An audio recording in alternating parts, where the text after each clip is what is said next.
সৰভোগ 24 আৰু ষ্টুডিঅ'ত মই মৃন্ময় নাথ। প্ৰথমতে দিব বিচাৰিছোঁ এক দুৰ্যোগৰ খবৰ। বেকিনৈ ভয়াৱহ গৰাখহনীয়াই এতিয়া নিদ্ৰা হৰিছে সৰভোগৰ কেতেকীবাৰী অঞ্চলৰ ৰাইজৰ। বিগত প্ৰায় 3টা বছৰ ধৰি চলি অহা এই ভয়াৱহ গৰাখহনীয়াৰ ফলত নৈৰ বুকুত যা গৈছে প্ৰায় 20 বিঘাৰো অধিক মাটি। চাওঁ আহক আমি এই ক্ষেত্ৰত যুগুতোৱা বিশেষ প্ৰতিবেদন। বেকিনৈৰ ভয়াৱহ খহনীয়াই নিদ্ৰা হৰিছে সৰভোগৰ কেতেকীবাৰীৰ ৰাইজৰ। সৰভোগৰ কেতেকীবাৰীত যোৱা কেইদিনত বেকিনৈৰ তীব্ৰ গৰাখহনীয়াই ৰাইজৰ মাজত আতংকৰ সৃষ্টি কৰিছে।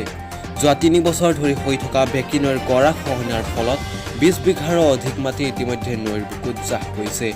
জানিব পৰা মতে গাঁওখনৰ হীৰেন দাস, ৰাজেন দাস, ছগেন দাস, অতুল দাস আদি লোকৰ কৃষিভূমি গৰাখহনীয়াৰ কবলত পৰিছে। ইতিমধ্যে নৈৰ কাষত থকা মথাউৰি ছিঙি যোৱাৰ ফলত বিপদসংকুল অৱস্থাৰ সৃষ্টি হৈছে। নৈখনৰ খহনীয়াই অধিক ভয়াৱহ ৰূপ ধাৰণ কৰিলে গোটেই গাঁওবাসীয়ে বিপদত পৰাৰ আশংকাই অঞ্চলটোৰ ৰাইজক উদ্বিগ্ন কৰি তুলিছে। এতিয়া নৈৰ নিচেই কাষতেই থকা ধনঞ্জয় দাস, অমূল্য বড়ো, জয়কৃষ্ণ কলিতা আৰু গিৰিবালা দাসৰ পৰিয়ালে প্ৰতিটো মুহূৰ্তত শংকাৰে কটাবলগীয়া হৈছে। Bureau report, Sorbhog 24।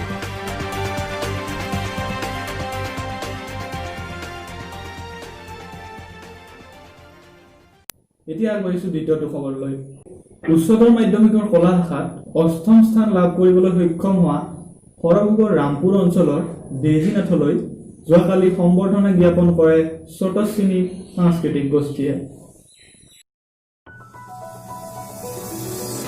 উচ্চতৰ মাধ্যমিকৰ কলা শাখাত 8ম স্থান প্ৰাপ্ত দেজীনাথক সম্বৰ্ধনা স্ৰোতস্বিনী সাংস্কৃতিক গোষ্ঠীৰ। সৰভোগৰ স্ৰোতস্বিনী সাংস্কৃতিক গোষ্ঠীয়ে 17 জুলাইত উচ্চতৰ মাধ্যমিকৰ কলা শাখাত ৰাজ্যৰ ভিতৰতে 8ম স্থান লাভ কৰিবলৈ সক্ষম হোৱা সৰভোগৰ ৰামপুৰ গাঁৱৰ মুকুটনাথৰ কন্যা দেজীনাথক সম্বৰ্ধনা জনায়।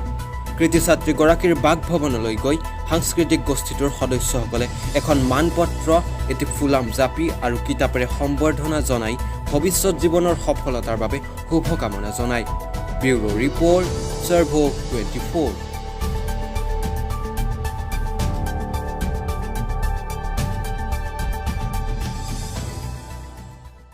আৰু ইয়াৰ লগে লগে মই মৃন্ময় নাথে ইভিনিং প্ৰাইমৰ পৰা বিদায় লৈছোঁ।